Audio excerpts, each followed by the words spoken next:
Hola, mis queridos hermanos. Me llamo Francisco Hernández, tengo 68 años y vivo aquí en un pequeño pueblo cerca de Valencia.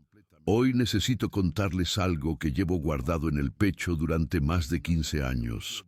Algo que me ha costado noches enteras sin dormir y que cambió para siempre la forma en que veo la fe, la familia y lo que realmente significa amar a Dios.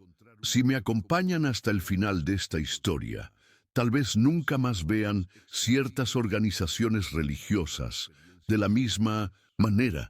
Antes de empezar, quiero preguntarles algo. ¿Dónde están escuchando esta historia? Déjenme saberlo en los comentarios, porque me da mucha alegría saber que mis palabras llegan a diferentes rincones de España y tal vez del mundo entero. Y si esta historia les toca el corazón, por favor, denle ese me gusta y suscríbanse al un canal. Esta historia necesita ser contada y ustedes me ayudan a que llegue a más personas que tal vez la necesiten escuchar. Era el año 2008 cuando todo comenzó. Yo tenía 53 años y llevaba más de 25 años siendo testigo de Jehová. No era cualquier miembro de la congregación, mis queridos oyentes. Era anciano, uno de los líderes espirituales más respetados en la congregación San Miguel de nuestra pequeña ciudad. Desde el podio, yo mismo había predicado docenas de veces sobre la importancia de mantenerse puros ante Jehová, especialmente cuando se trataba de la prohibición absoluta de recibir transfusiones de sangre. Recuerdo perfectamente esas tardes, de domingo, cuando subía al estrado y miraba a las familias sentadas en sus sillas plegables, con sus Biblias abiertas y sus rostros llenos de fe. Les explicaba con total convicción que Jehová había sido claro en su palabra: absténganse de sangre.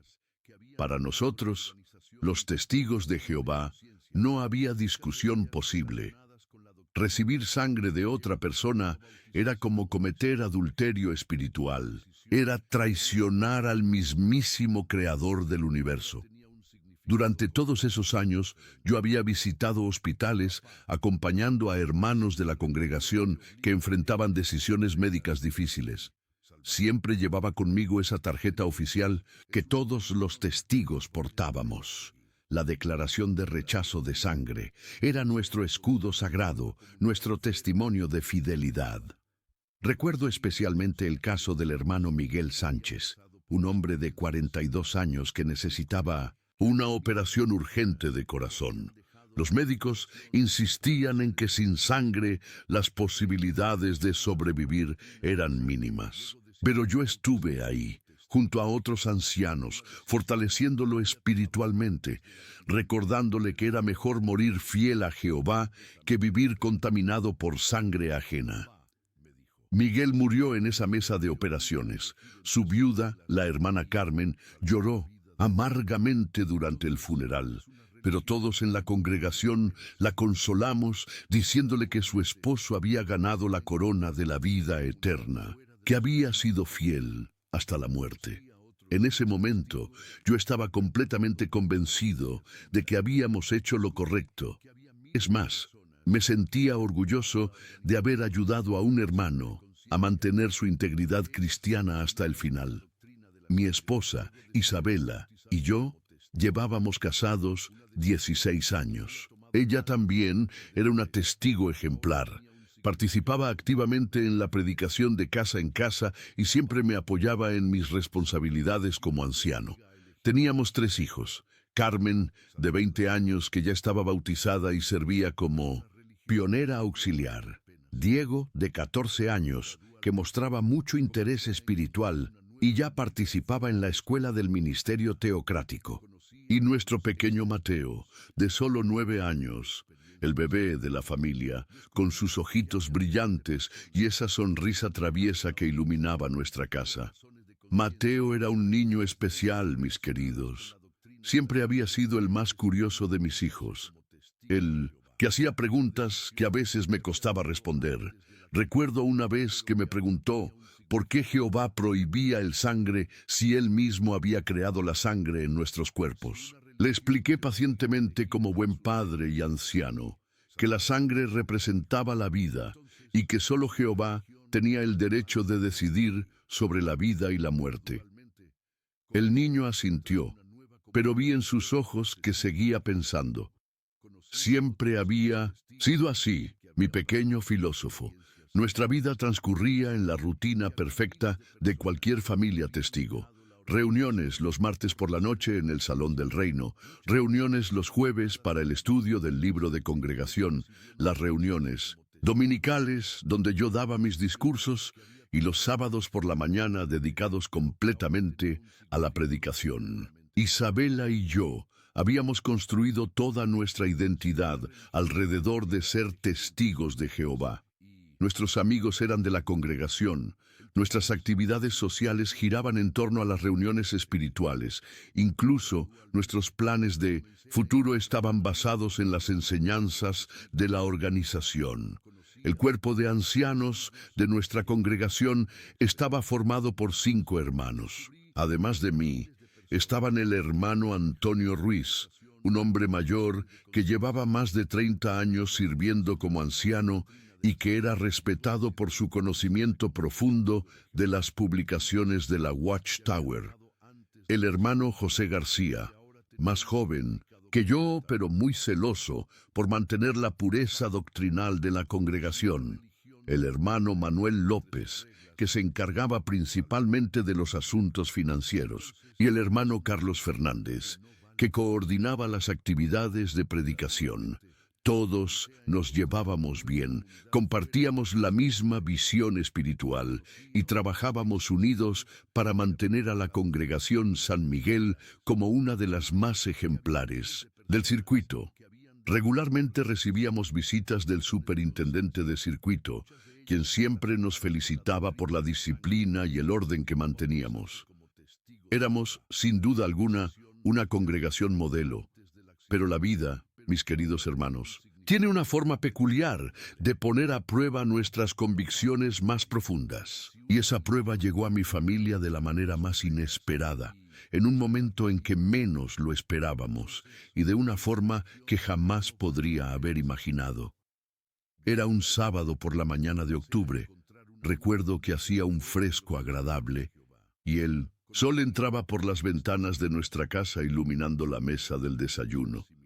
Isabela había preparado esas magdalenas caseras que tanto nos gustaban, y los niños estaban emocionados porque después del desayuno iríamos todos juntos a la predicación. Era uno de esos momentos familiares perfectos que uno atesora en la memoria. Mateo había terminado de desayunar y pidió permiso para ir a jugar al patio trasero mientras nosotros nos preparábamos para salir. Era algo completamente normal. El niño siempre había sido activo y le encantaba correr y jugar al aire libre. Nuestra casa tenía un patio amplio con algunos árboles frutales que yo mismo había plantado años atrás, y Mateo conocía cada rincón de ese espacio. No habían pasado ni 10 minutos cuando escuchamos un grito desgarrador. Isabela y yo corrimos hacia el patio, y lo que vimos nos paralizó de terror. Mateo estaba tendido en el suelo inconsciente, con un charco de sangre formándose alrededor de su cabeza. Aparentemente había estado tratando de trepar al manzano para alcanzar una fruta. Se había resbalado y había caído directamente sobre una piedra puntiaguda que bordeaba el pequeño jardín. El mundo se detuvo en ese instante. Isabela se arrodilló junto a nuestro hijo gritando su nombre, mientras yo trataba de mantener la calma y evaluar la situación. Mateo respiraba, pero su respiración era irregular y muy débil. La herida en su cabeza sangraba abundantemente, y vi con horror que sus labios comenzaban a ponerse azules. Sin perder tiempo, lo cargué en mis brazos, mientras Isabela corría a buscar las llaves del coche. El trayecto hasta el Hospital General de nuestra ciudad se me hizo eterno. Isabela lloraba y rezaba en voz alta, pidiendo a Jehová que protegiera a nuestro pequeño, mientras yo conducía a una velocidad que jamás había alcanzado antes. Mateo permanecía inconsciente en el asiento trasero, envuelto en una manta que Isabela había agarrado al salir de casa y que ya estaba empapada de sangre. Llegamos a urgencias en menos de 15 minutos. Los médicos y enfermeras se hicieron cargo inmediatamente de Mateo y nosotros fuimos dirigidos a una sala de espera donde solo podíamos observar a través de una ventana de cristal cómo trabajaban sobre nuestro hijo. Era una imagen que se grabó en mi mente para siempre. Ese pequeño cuerpo rodeado de personas vestidas de blanco, máquinas que pitaban constantemente y un movimiento frenético que me indicaba que la situación era muy grave. Después de lo que parecieron horas, pero que en realidad fueron solo 30 minutos, un médico joven, con aspecto serio, se acercó a nosotros. Su bata blanca estaba manchada con la sangre de mi hijo, y esa imagen me golpeó como un puñetazo en el estómago. Se presentó como el doctor Ramón Mendoza, neurocirujano del hospital, y sus primeras palabras me helaron la sangre. Señor Hernández, su hijo ha sufrido un traumatismo craneal severo. Tenemos controlada la hemorragia externa, pero hay una hemorragia interna que está ejerciendo presión sobre su cerebro. Necesitamos operarlo inmediatamente para aliviar esa presión y reparar los vasos sanguíneos dañados. Sus palabras eran directas, sin rodeos, pero lo que vino después cambió todo. Sin embargo, debo advertirle que durante la operación será necesario realizar una transfusión de sangre. Su hijo ha perdido mucha sangre y sus niveles de hemoglobina están peligrosamente bajos. Sin la transfusión, no sobrevivirá a la cirugía. El mundo se tambaleó bajo mis pies. Isabela me agarró del brazo con tanta fuerza que me dolió, pero ese dolor físico no era nada comparado con la agonía que sentía en mi alma. Durante 25 años había predicado que era mejor morir que recibir sangre. Durante 25 años había consolado a familias que habían perdido seres queridos por mantener su integridad ante Jehová. Durante 25 años había estado absolutamente convencido de que esa era la voluntad de Dios. Doctor, le dije con voz temblorosa, nosotros somos testigos de Jehová. No aceptamos transfusiones de sangre por motivos religiosos. ¿No hay alguna alternativa? El médico me miró con una mezcla de comprensión y frustración que había visto muchas veces antes. Claramente, no era la primera vez que se enfrentaba a esta situación. Señor Hernández, entiendo su posición religiosa y normalmente exploramos todas las alternativas posibles.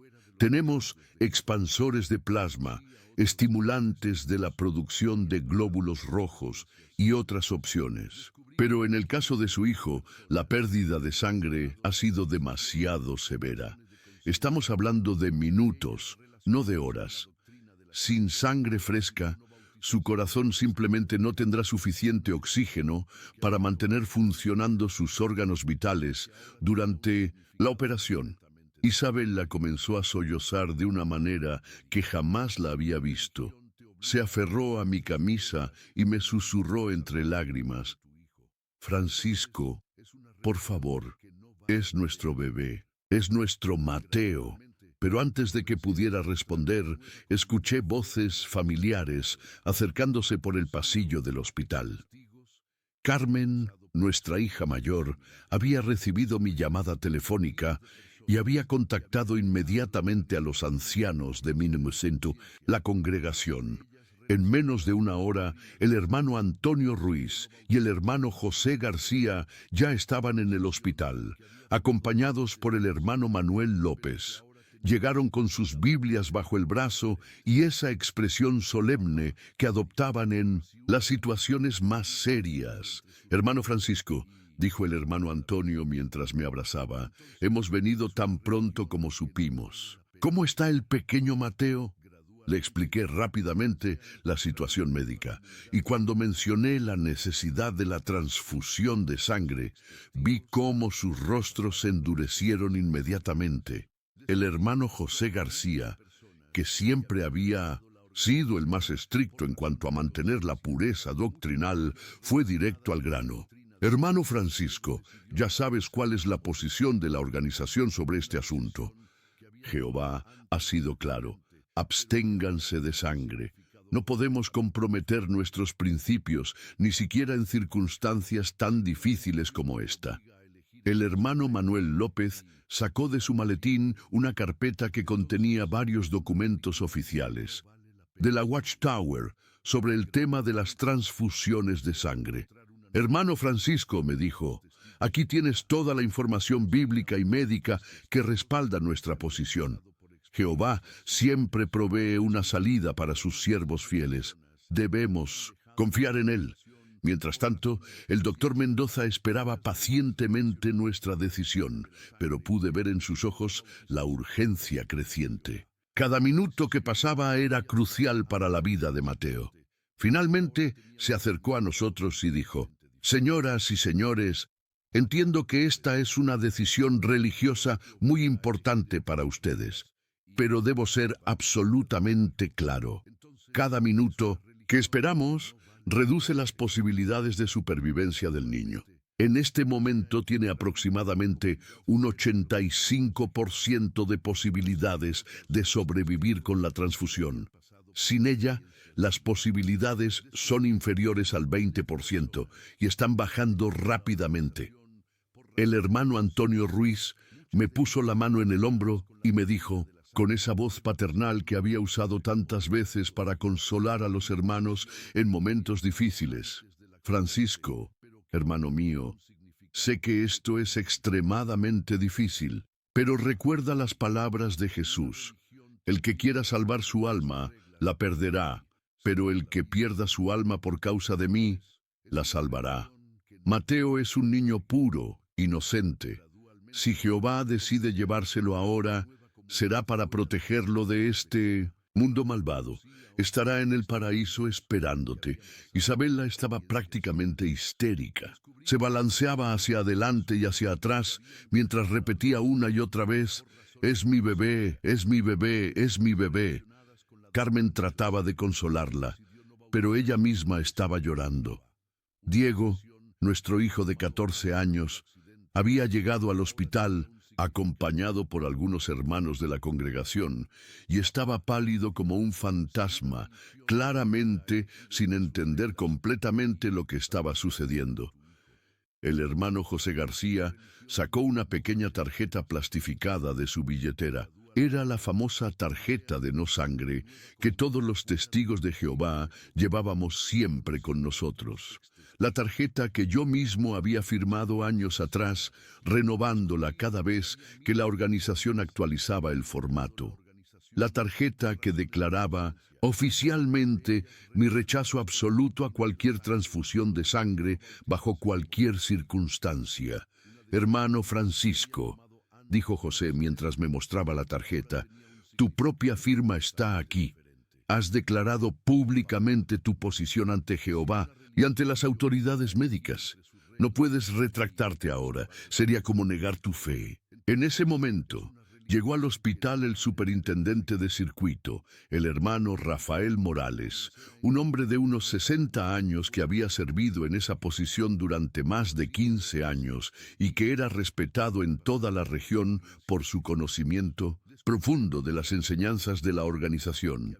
Su presencia le dio un peso adicional a la situación, porque sabía que cualquier decisión que tomara sería reportada directamente a las oficinas centrales de la Watchtower en España. «Hermano Francisco», me dijo el superintendente después de ser informado de la situación, «esta es una prueba de fuego para tu fe. Jehová está observando cómo respondes a esta prueba. Los hermanos de toda la región están orando por ti y por tu familia. No puedes defraudar esa confianza». Mientras tanto, el doctor Mendoza se había acercado a una enfermera jefe y pude escuchar parte de su conversación. Si no tomamos una decisión en los próximos 10 minutos, vamos a perder al niño. Los padres están siendo presionados por su grupo religioso para rechazar el tratamiento. Deberíamos contactar con el juzgado para obtener una orden judicial. La enfermera le respondió: Doctor, ya hemos visto casos similares antes. Si los padres se oponen por motivos religiosos, el proceso legal puede tomar horas y usted mismo ha dicho que no tenemos ese tiempo. Isabela se acercó a mí y me agarró de ambas manos. Sus ojos estaban rojos de tanto llorar, pero su mirada tenía una intensidad que jamás había visto antes.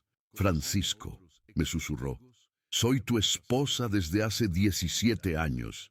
He sido fiel a ti y a Jehová durante todo este tiempo, pero ahora te ruego, como madre de tu hijo, como mujer que te ama, salva a nuestro bebé. Por favor, salva a Mateo. Ancianos la escucharon, y el hermano José García intervino inmediatamente. Hermana Isabela, entendemos tu dolor maternal, pero no podemos permitir que las emociones nublen nuestro juicio espiritual. Jehová está poniendo a prueba a esta familia y debemos demostrar que confiamos en él completamente. El hermano Antonio Ruiz añadió: Hermana, recuerda el ejemplo de Abraham. Jehová le pidió que sacrificara a su hijo Isaac, y Abraham estaba dispuesto a obedecer. Al final, Jehová proveyó un carnero para el sacrificio. Tal vez Jehová esté preparando un milagro para Mateo también, pero Isabela ya no estaba escuchando a los ancianos. Se dirigió directamente al doctor Mendoza y le gritó: Doctor, por favor, salve a mi hijo, haga lo que tenga que hacer. El médico la miró. Luego me miró a mí, esperando claramente que yo, como cabeza de familia, tomara la decisión final. En ese momento, mis queridos hermanos que me escuchan, sentí como si estuviera siendo desgarrado por dentro. En una esquina estaban los hombres que había respetado y seguido durante 25 años de mi vida, representando todo lo que había creído que era la verdad de Dios. En la otra esquina estaba mi esposa, la madre de mis hijos, suplicándome que salvara la vida de nuestro pequeño Mateo. Y en el centro de todo, en una cama de hospital, estaba mi hijo de 9 años, luchando por cada aliento, dependiendo completamente de la decisión que yo estaba a punto de tomar. Antes de continuar con esta historia, quiero pedirles algo especial a ustedes que me están escuchando. Sé que esta historia es dura. Sé que tal vez está removiendo emociones en sus corazones, especialmente si han vivido situaciones similares o si conocen a alguien que ha pasado por esto.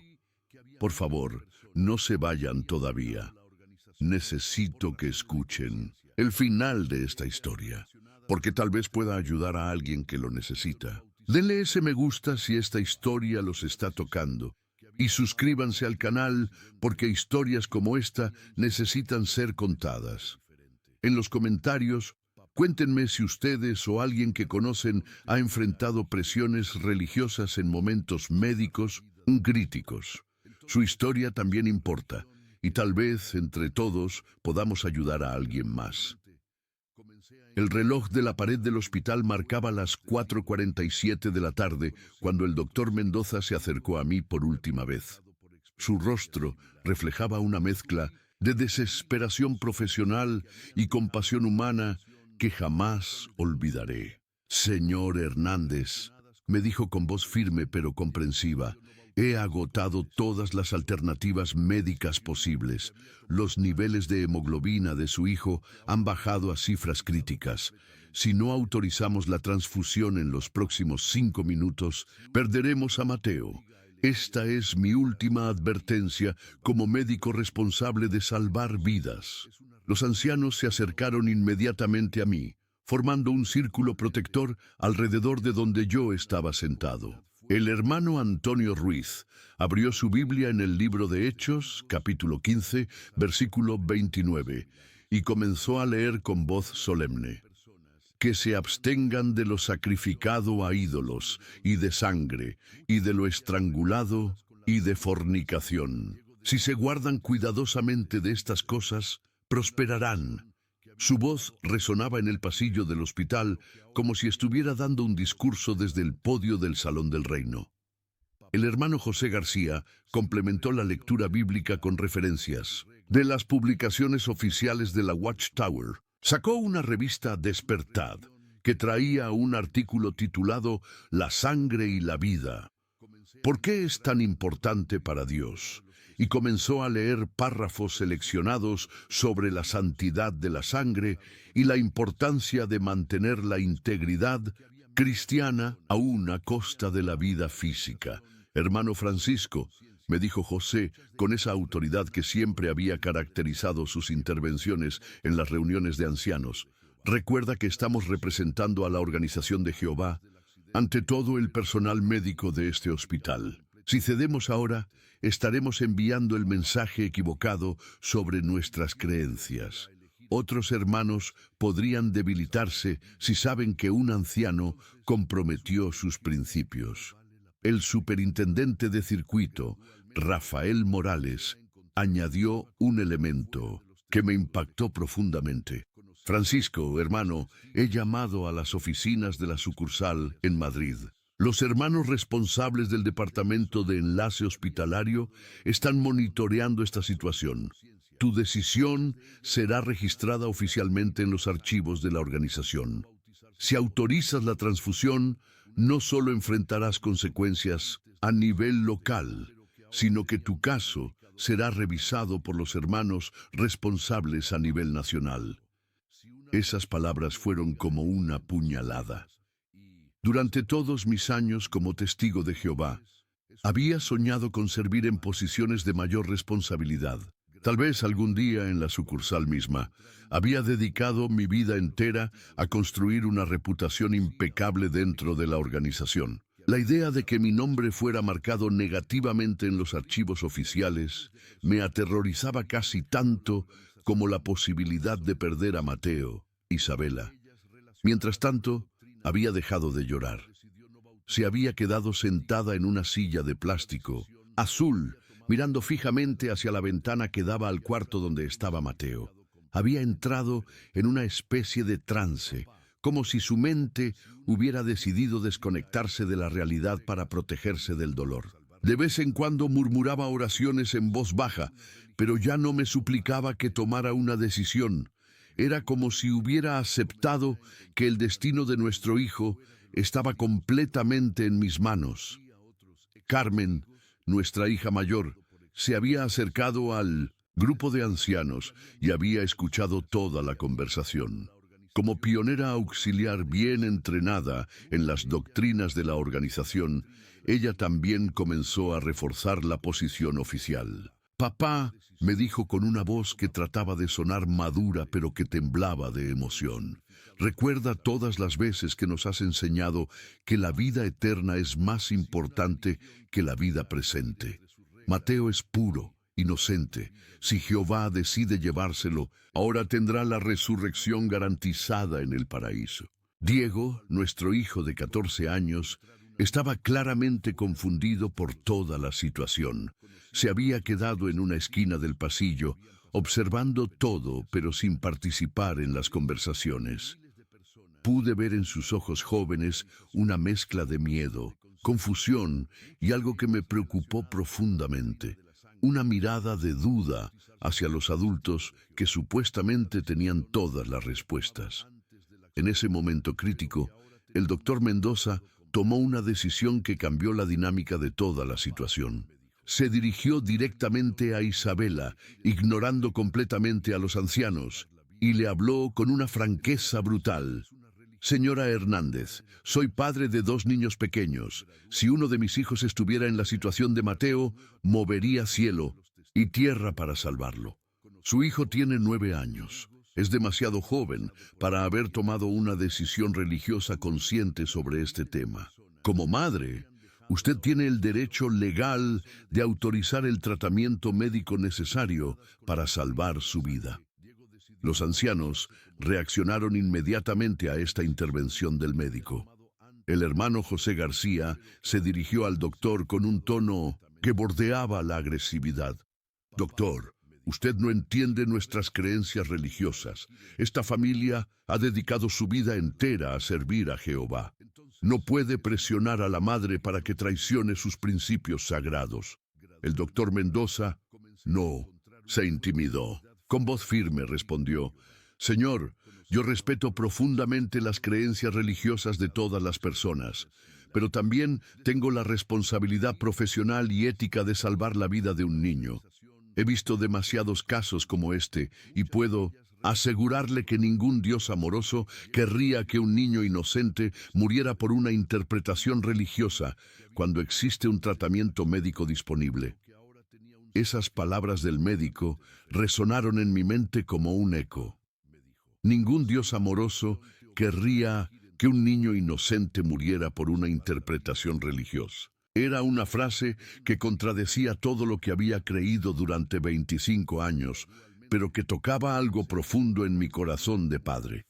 El hermano Antonio Ruiz, sintiendo que la autoridad de los ancianos estaba siendo cuestionada, decidió intensificar la presión espiritual. Hermano Francisco, me dijo mientras ponía su mano sobre mi cabeza en una especie de bendición improvisada: vamos a orar juntos ahora mismo. Pidámosle a Jehová que nos dé la fortaleza espiritual para mantener nuestra integridad en esta prueba de fuego. Los 5 ancianos presentes formaron un círculo alrededor de mí y comenzaron a orar en voz alta. Sus palabras se mezclaban en una letanía religiosa que hablaba de fidelidad, integridad, obediencia a Jehová, confianza en la organización y la importancia de mantenerse firmes ante las presiones del mundo satánico. Era una oración diseñada para reforzar la doctrina oficial y eliminar cualquier duda que pudiera estar surgiendo en mi mente. Pero mientras ellos oraban, yo podía escuchar otros sonidos que penetraban a través de sus voces. Escuchaba el llanto contenido de Isabela. Escuchaba el pitido constante de las máquinas que mantenían vivo a Mateo. Escuchaba los pasos apresurados de las enfermeras que entraban y salían del cuarto donde estaba mi hijo. Y por encima de todo, escuchaba el silencio mortal que se estaba apoderando gradualmente del monitor cardíaco. Cuando terminó la oración, el hermano Rafael Morales, el superintendente de circuito, me tomó de ambos hombros y me miró directamente a los ojos. «Francisco», me dijo con la autoridad de alguien que representaba directamente a la organización mundial, «esta decisión definirá el resto de tu vida espiritual. Si mantienes tu integridad, serás un ejemplo para todos los hermanos de la región. Tu caso será citado en asambleas futuras como un testimonio de fe inquebrantable. Pero si cedes a la presión, no solo perderás tu posición como anciano, sino que serás marcado como alguien que traicionó sus votos sagrados ante Jehová». En 1900, ese momento, una enfermera salió corriendo del cuarto de Mateo y se dirigió directamente al doctor Mendoza. Pude escuchar fragmentos de su conversación urgente. «Doctor, la presión arterial está bajando rápidamente, los niveles de oxígeno. No podemos esperar más. Si no hacemos algo ahora». El doctor Mendoza se dirigió hacia nosotros con una expresión que jamás había visto en el rostro de un ser humano. Era una mezcla de desesperación profesional, frustración ética y compasión humana llevada al límite. «Señor Hernández», me dijo con voz quebrada, «este es el momento final. No puedo esperar ni un minuto más. Su hijo se está muriendo mientras hablamos. Necesito una respuesta ahora. ¿Autoriza la transfusión de sangre para salvar la vida de Mateo?»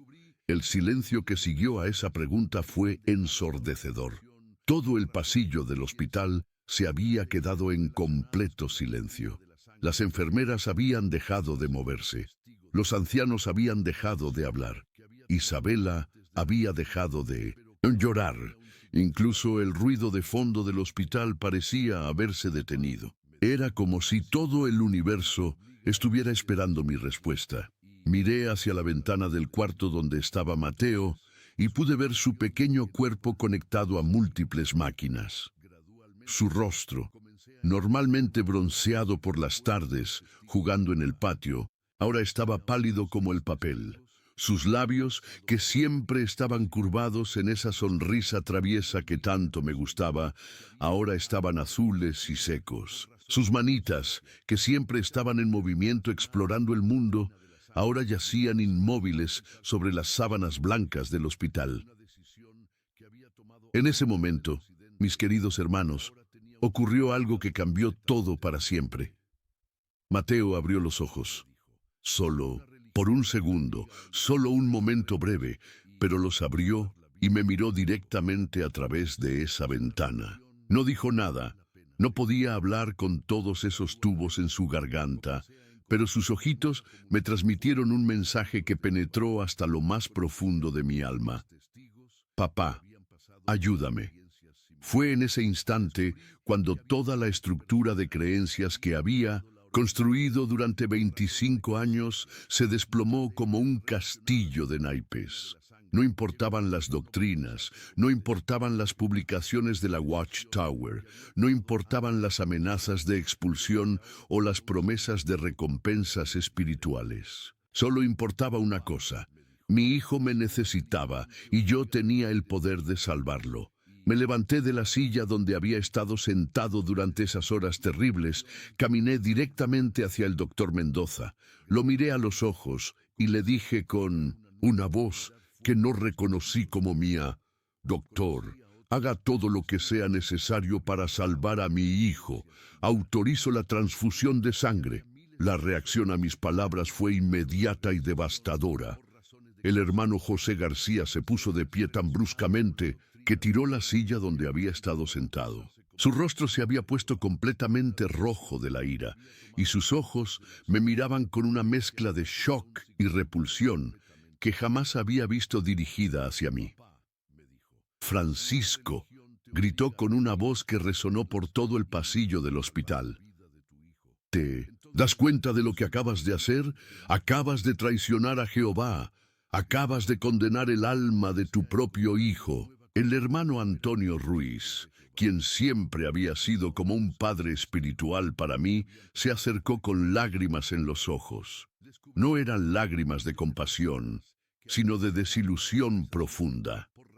«Francisco, hermano mío», me dijo con voz quebrada, «durante 25 años te he visto crecer espiritualmente, te he visto servir a Jehová con integridad. ¿Cómo es posible que en el momento más importante de tu vida espiritual hayas elegido traicionar todo lo que representas?» El superintendente de circuito, Rafael Morales, sacó inmediatamente su teléfono móvil y comenzó a marcar un número. Pude escuchar fragmentos de su conversación. «Sí, hermano Jiménez, Francisco Hernández acaba de autorizar una transfusión. Sí, el anciano de la congregación San Miguel. Necesitamos formar un comité judicial inmediatamente». Mientras los ancianos reaccionaban con horror a mi decisión, el doctor Mendoza y su equipo médico se pusieron en acción con una eficiencia que contrastaba dramáticamente con el caos religioso que se había desatado a mi alrededor. «Preparen el quirófano número 3», gritó a las enfermeras. «Necesitamos sangre tipo O negativo, 4 unidades. Avisen al anestesiólogo. Vamos, no tenemos tiempo que perder». Isabela se había levantado de su silla y había corrido hacia mí. Me abrazó con una fuerza desesperada, como si temiera que fuera a cambiar de opinión. «Gracias, Francisco», me susurró al oído entre sollozos. «Gracias por elegir a nuestro hijo». Sus palabras me dieron una sensación de alivio momentáneo, pero inmediatamente fue reemplazada por el peso aplastante de lo que acababa de hacer. Carmen, nuestra hija mayor, me miraba con una expresión de completa confusión. Como pionera auxiliar bien adoctrinada, No podía comprender cómo su padre, un anciano respetado, había tomado una decisión que contradecía todo lo que le habíamos enseñado desde niña. Papá, me dijo con voz temblorosa, ¿qué va a pasar ahora? ¿Qué va a pasar con nuestra familia espiritual? Diego, nuestro hijo de 14 años, se había acercado tímidamente al grupo.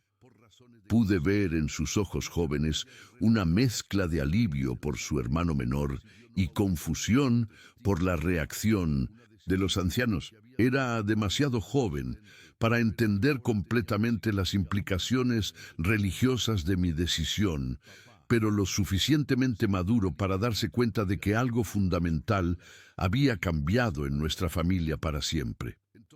El hermano Manuel López, quien hasta ese momento había permanecido relativamente callado, se acercó a mí con una carpeta de documentos oficiales. Francisco, me dijo con voz solemne, como anciano responsable de los registros de la congregación, debo informarte oficialmente que esta decisión resultará en la formación inmediata de un comité judicial.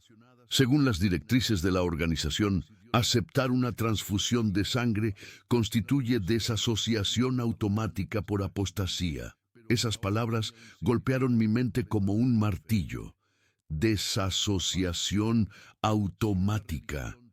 Sabía exactamente lo que eso significaba. No solo sería expulsado de la congregación, sino que todos los testigos de Jehová del mundo tendrían prohibido hablar conmigo, incluyendo mi propia familia, que permaneciera en la organización.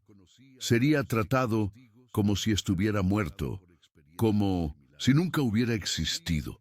Mientras las enfermeras preparaban a Mateo para llevarlo al quirófano, pude ver su pequeño rostro por última vez antes de la operación. Estaba inconsciente, pero su respiración parecía un poco más estable.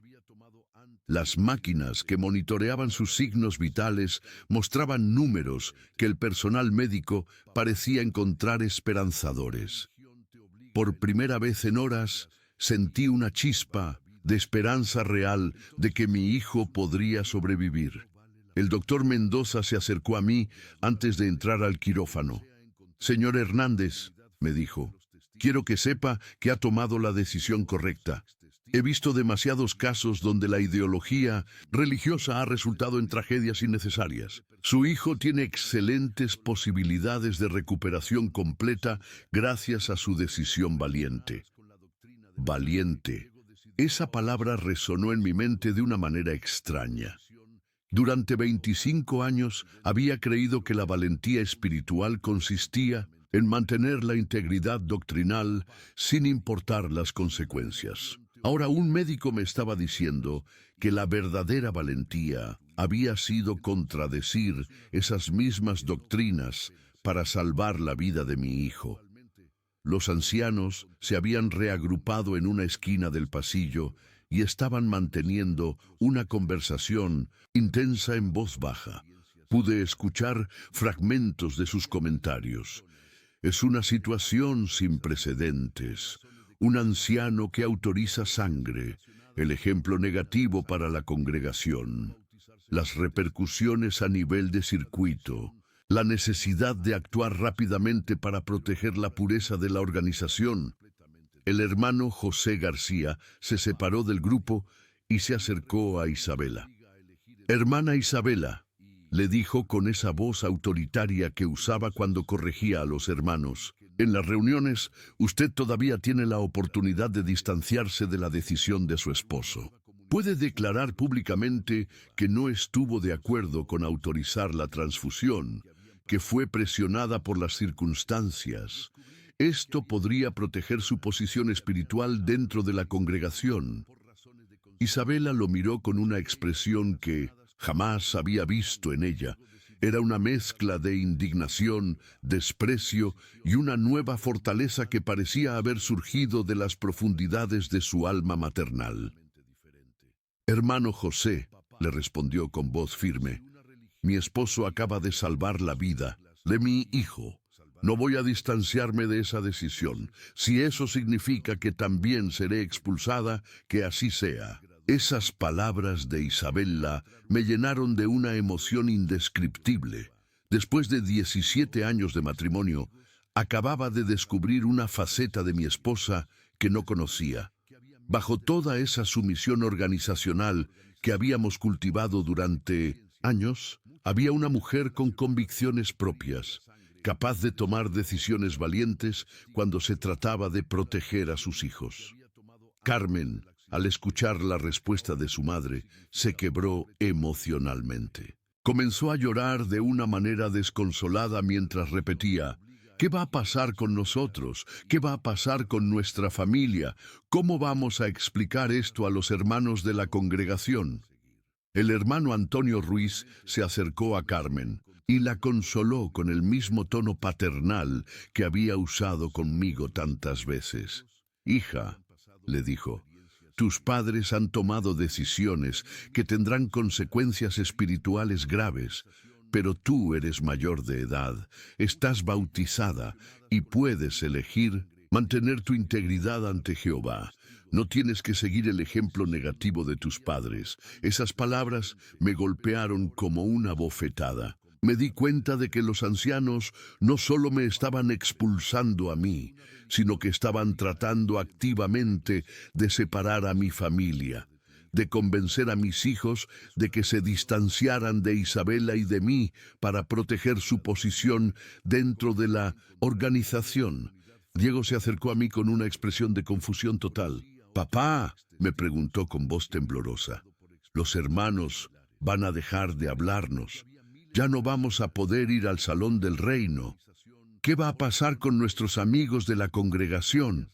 No sabía cómo responder a esas preguntas. Todo lo que había conocido durante 25 años estaba desmoronándose a mi alrededor. Mis amigos, mi identidad social, mi propósito en la vida, todo estaba conectado con ser testigo de Jehová. La perspectiva de perder todo eso era aterradora.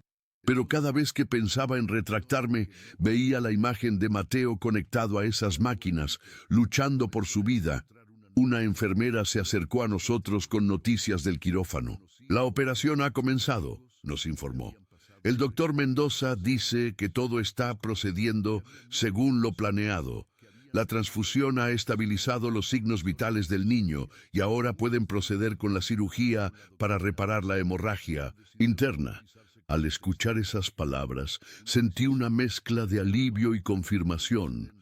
Mi decisión estaba salvando la vida de Mateo.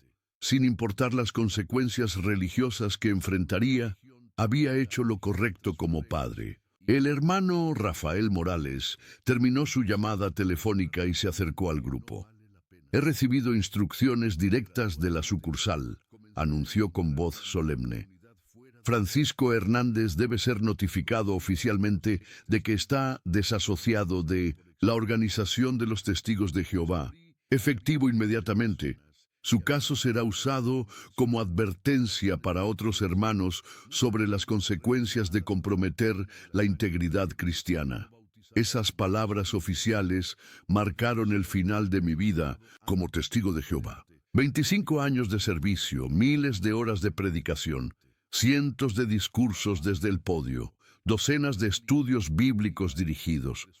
Todo había terminado con una sola decisión tomada en un pasillo de hospital. Pero mientras procesaba la realidad de mi expulsión, algo extraño comenzó a suceder en mi mente. En lugar del pánico y la desesperación que esperaba sentir, comencé a experimentar una sensación de liberación que no había sentido en décadas. Era como si un peso enorme hubiera sido levantado de mis hombros.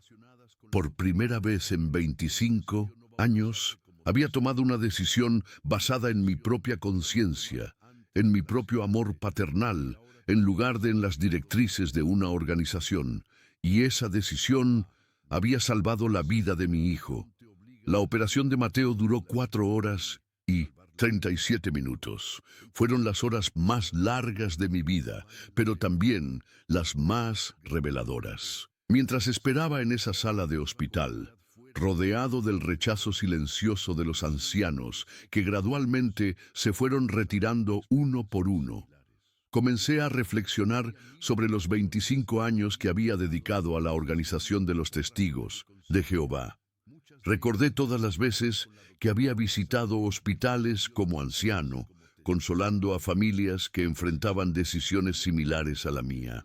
Recordé especialmente el caso de la hermana María González, una mujer de 35 años que había rechazado una transfusión después del nacimiento de su tercer hijo. Había muerto desangrada mientras sus otros dos hijos pequeños esperaban en casa. En ese momento, yo había consolado a su esposo diciéndole que ella había ganado la corona de la vida eterna por mantener su integridad. Ahora, sentado en ese hospital, me preguntaba, ¿cómo había sido capaz de decir esas palabras? ¿Cómo había podido convencer a un esposo de que la muerte de su esposa había sido una victoria espiritual? ¿Cuántas otras vidas se habían perdido innecesariamente debido a mis consejos como anciano? Isabela se había quedado a mi lado durante toda la espera. Los ancianos le habían sugerido varias veces que se distanciara de mí para proteger su posición espiritual, pero ella había rechazado categóricamente esas sugerencias. Mi lugar está al lado de mi esposo, les había dicho con una firmeza que yo no conocía en ella. Carmen había decidido irse del hospital con los ancianos. Antes de marcharse, se acercó a mí con lágrimas en los ojos. Papá, me dijo, espero que entiendas que tengo que elegir mi espiritualidad. Los hermanos me han explicado que si mantengo contacto contigo después de la desasociación, mi propia posición ante Jehová estará en peligro. Sus palabras me dolieron profundamente, pero entendía que había sido adoctrinada desde niña para priorizar la organización sobre la familia. Diego, en cambio, había permanecido conmigo. A sus 14 años, todavía no estaba bautizado, lo que técnicamente le permitía mantener contacto conmigo sin enfrentar consecuencias organizacionales inmediatas. Pero pude ver en sus ojos que toda esta experiencia lo había afectado profundamente. Papá, me preguntó durante una de las horas de espera, si Jehová realmente nos ama, ¿por qué querría que Mateo muriera? Esa pregunta de mi hijo adolescente contenía más sabiduría teológica que todas las publicaciones de la Watchtower que había estudiado durante décadas. No tenía una respuesta fácil para él, pero por primera vez en mi vida como padre decidí ser completamente honesto. Hijo, le dije, creo que hemos estado confundiendo las reglas de una organización humana con la voluntad de Dios. Un Dios amoroso nunca querría que un niño inocente muriera cuando existe una forma de salvarlo. Finalmente, a las 11:15 de la noche, el doctor Mendoza salió del quirófano. Su rostro cansado pero sonriente me dio la respuesta que había estado esperando antes de que dijera una sola palabra. La operación ha sido un éxito completo, anunció. Hemos reparado la hemorragia interna, hemos aliviado la presión en el cerebro, y Mateo está respondiendo excelentemente a la transfusión. Va a necesitar varios días de recuperación, pero puedo asegurarles que va a estar bien. Isabela se desplomó en mis brazos llorando de alivio.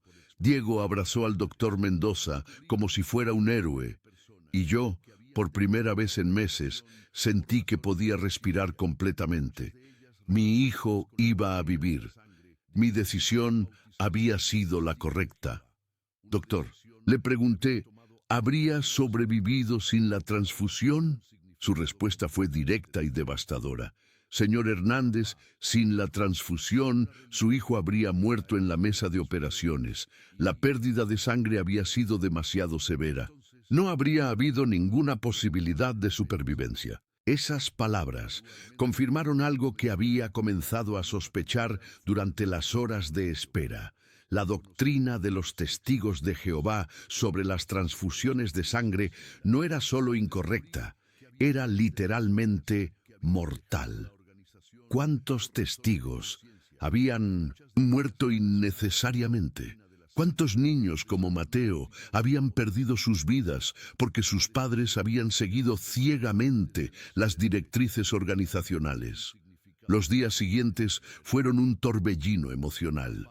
Mateo se recuperó rápidamente, como solo pueden hacerlo los niños.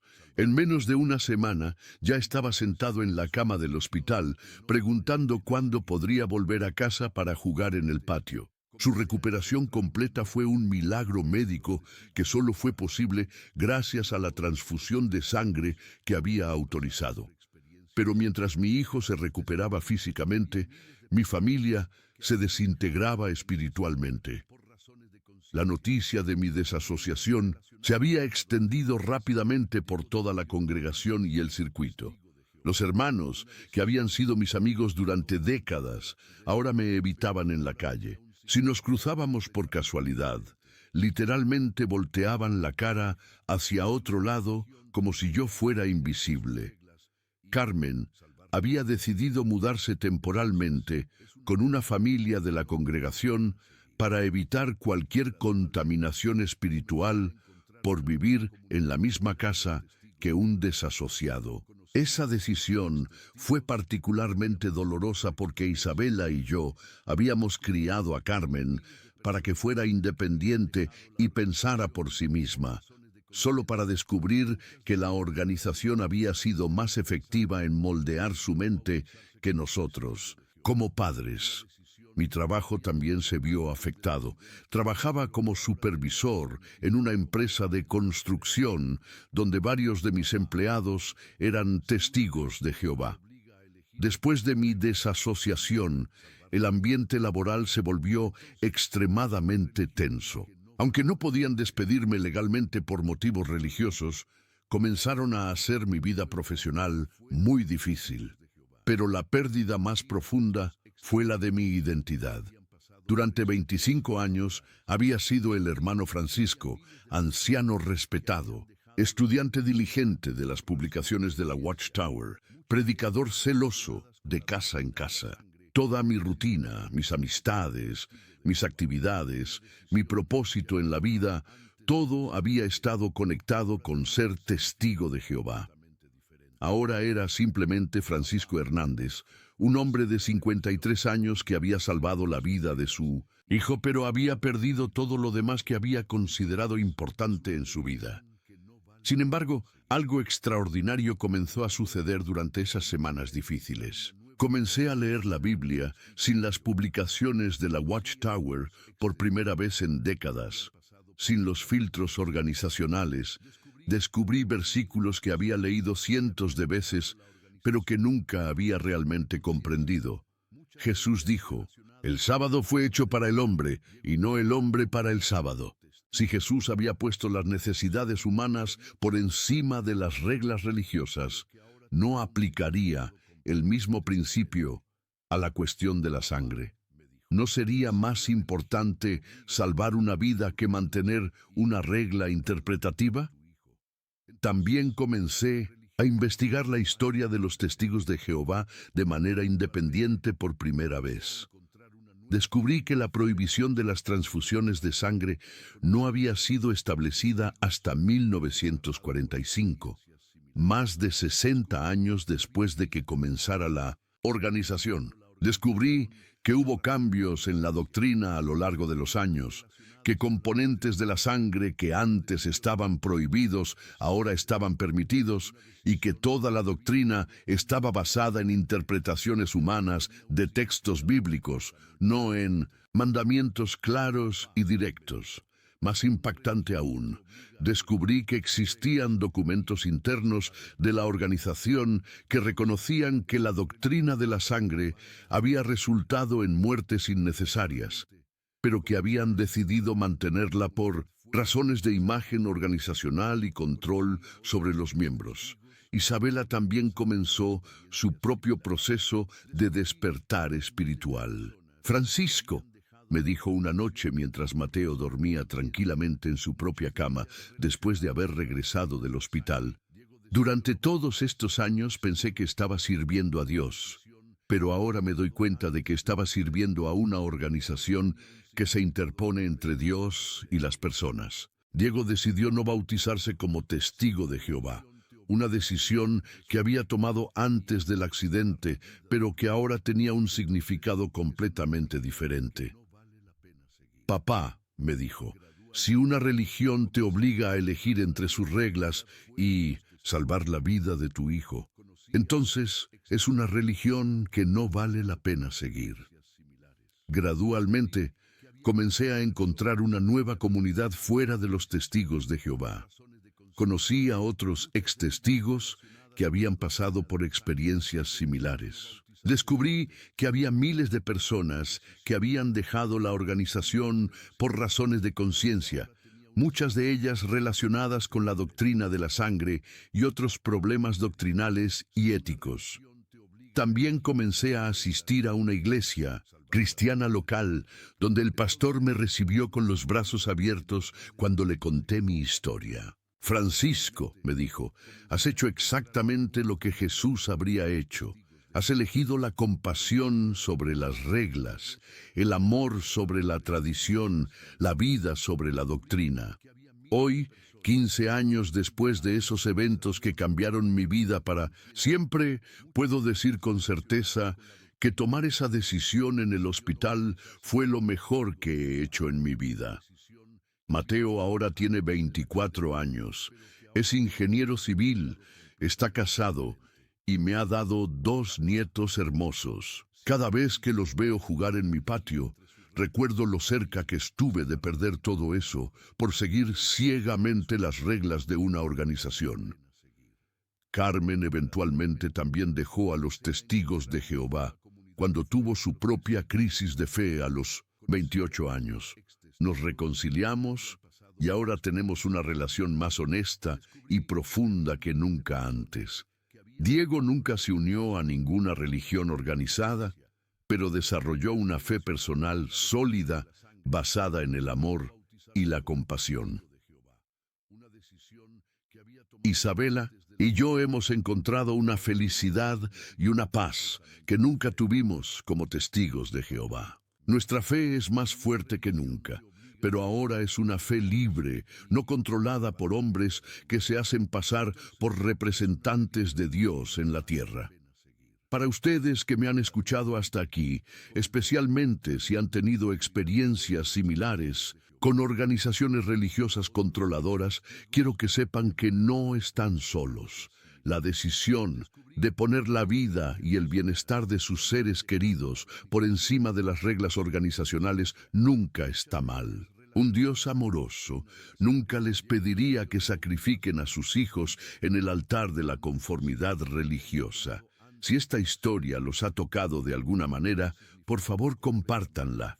Denle ese me gusta y suscríbanse al canal, porque historias como esta necesitan ser contadas. En los comentarios, cuéntenme sus propias experiencias.